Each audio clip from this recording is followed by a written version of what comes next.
Episode 5 of Frozen Planet 2 is called Frozen Lands, and it's about the Tundra and the Taiga. So we open up in the northern forests. Here we revisit a sequence from Frozen Planet, which was the wolves hunting bison. So that sequence is one of the highlights of that series. It's probably one of the most iconic sequences in a lot of these series, to be honest.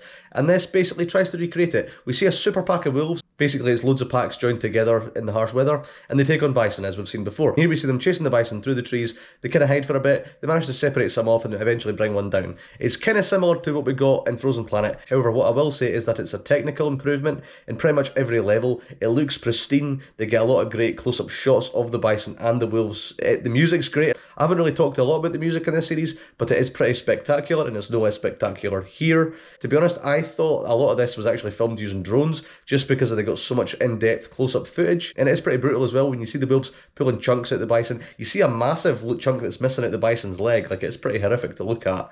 However, I will say that compared to the original sequence in Frozen Planet, I felt that that original sequence was a lot more gritty, and I felt the struggle between the two animals a lot more. But because there was less wolves, it felt like more of an even fight. I still didn't feel that the battle between the two species was as great as it was in Frozen Planet.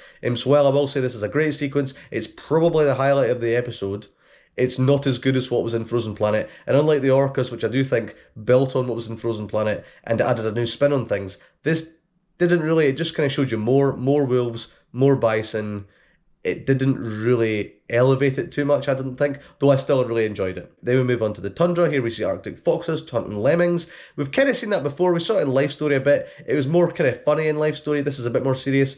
We basically see them catching the lemons. It's fine, it's fun, them jumping into the snow. It's alright. It's nice to see Arctic foxes. So yet again, another heavy hitter with regards to Arctic animals. So of course they were going to be in the series. They weren't in the last Arctic episode, so of course they were going to be here. It was a good sequence. Then we go back to the forests, and here we see Amur leopards. We follow them for a bit. The Amur leopards are cool because, again, they're just really cool looking animals. You don't see them too often. I think Planet Earth and Frozen Planet 2 are the only times I've seen them in series. But it's good. We basically see an Amur leopard wandering through the forest, similarly to the Siberian tiger sequence in the first episode. And actually, it's very like that because we see the Siberian tigers following the same paths as them. It's kind of filmed in the same way, whereby they've got a trail camera, and we see the leopard move on for a bit, and then we splice it with footage of the tiger in the exact same place at another time, so it kind of shows that they're all in the same territory. And it's interesting, again, you see how big the tiger is again. When you see the ravens luring the leopard to a kill, you see that it's a proper lifeline for the leopard. And while it's feeding on the carcass, it has to be very aware of the tigers. What I didn't really like about this sequence was that they kind of hint that there's a tiger nearby, and the leopard's got to be aware, and the leopard ultimately leaves the kill because there's a tiger nearby. And to illustrate that, they cut between footage of the leopard at the kill and a tiger in the forest nearby, supposedly. A lot of the time in these series, they do splice different animals together in different footage to portray a more narratively interesting sort of picture of what's going on. Here, it was very obvious that they were doing that because the tiger looked like it was in a different part of the forest, or at the very least, a different season. Because there was leaves in the trees, there was no snow on the ground, there obviously was when the leopard was there. I do feel like the tiger was A, nowhere near the leopard, and B, was in a completely different season from when the leopard was, and because it was so obvious, it just took me right out of it. So I can't say I enjoyed that sequence as much as I would have liked to have. I definitely preferred the tiger sequence in the first episode a lot more, and it is kind of similar, to be fair. It doesn't really add a huge amount new in terms of the way they've kind of portrayed it. But yeah, definitely took me out a bit. But at the end of that sequence, you see that both species have got cubs, and that's nice. Hopeful to the future, because both are quite rare. And we see painted turtles, so that's a bit different. We don't see them very often. We see these turtle hatchlings have frozen themselves the previous year, and then they'll unfreeze when the spring comes. And that's basically what happens. Again, it's not more interesting than that. It's still nice. It's nice to see something different. It's not something you really see that often. And I think it's not something you expect to see in a Frozen Planet series. But yeah, it was alright. And then we see the Lapland bumblebee in the tundra. That's pretty similar, to be honest. It's one female queen that's also done the exact same thing as the turtles. So considering they're right next to each other in the series, I kind of feel like it was a little bit repetitive, though the bees were definitely more interesting because it's basically a queen bee who's then got to create a new colony, and we see her doing that. It's very interesting. We see her throughout that whole process. Quite cool. Again, not something you see that often in these series. I will say from both those sequences, they were both very similar to the caterpillars in the original Frozen Planet, and if I'm comparing them, I definitely found the caterpillar sequence a lot more interesting. So that's maybe an unfair comparison, but definitely something that I couldn't escape. Then we see snowy owls also in the tundra, and the snowy owls were quite fun. It was quite a funny sequence, actually. It was watching a pair look after their chicks and try to feed them, but as the chicks get older, they start to move away from the nest because they're hiding from predators. But obviously the parents have got to call them in to feed them again, so it was quite funny again, a nice funny sequence. That's immediately followed by the more depressing element of this episode, which follows the erosion of the tundra. We basically see all the permafrost is melting, so the lands turn into sludge.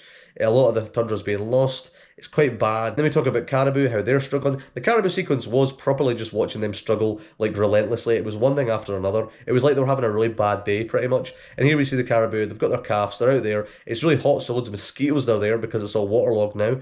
And that's obviously horrific. I mean, if you're out anywhere where there's mosquitoes, or midges if you're in Scotland, you know that they can ruin your day like nothing else. So if the caribou are constantly being assaulted by them, and they're just going to want to get out of the areas, which is exactly what's happening. So while I wouldn't say the mosquitoes are the most, like, biggest impact of climate change, but the fact that there is just so many of them, it actually becomes a big issue. And in order to get away from the mosquitoes, they have to cross these fast-flowing rivers, which are even faster now because of the meltwater. And again, calves are getting lost. We see one calf get away, get back to his mum, that's nice, but they do highlight that that's not the norm. Most of them don't get away. So again, quite sad. And then just to top things off, there's a bear which goes after them, and again the bear's starving as well, so it's after the calves. And one of the calves is just too tired to get up, and the bear just kills it. We do cut away before the bear properly gets in, so it's not quite as bad as the muskoxen sequence from the first episode, but I was getting flashbacks to that, and I'm glad we didn't see the really horrific end of that, although it was depressing enough because you knew exactly what was going to happen. So yeah, the caribou stuff was a good job at highlighting how difficult things are in the tundra, how things aren't going as well for all animals, and because the caribou are the most iconic animals in the tundra, it is pretty bad to see how bad they're doing. So that was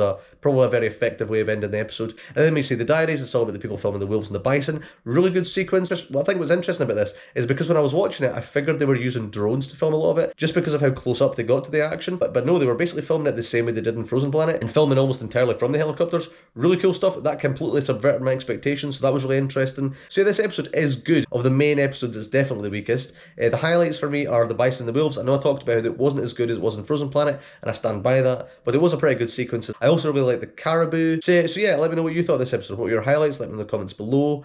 And next week I'll be doing the last episode of the series, which is all about the climate change aspect of things. So sit tight for that, because from memory it's not very cheery. And yeah, as ever, feel free to like, comment and subscribe, or don't if you don't want to. It's perfectly fine. And I'll see you next week, and goodbye.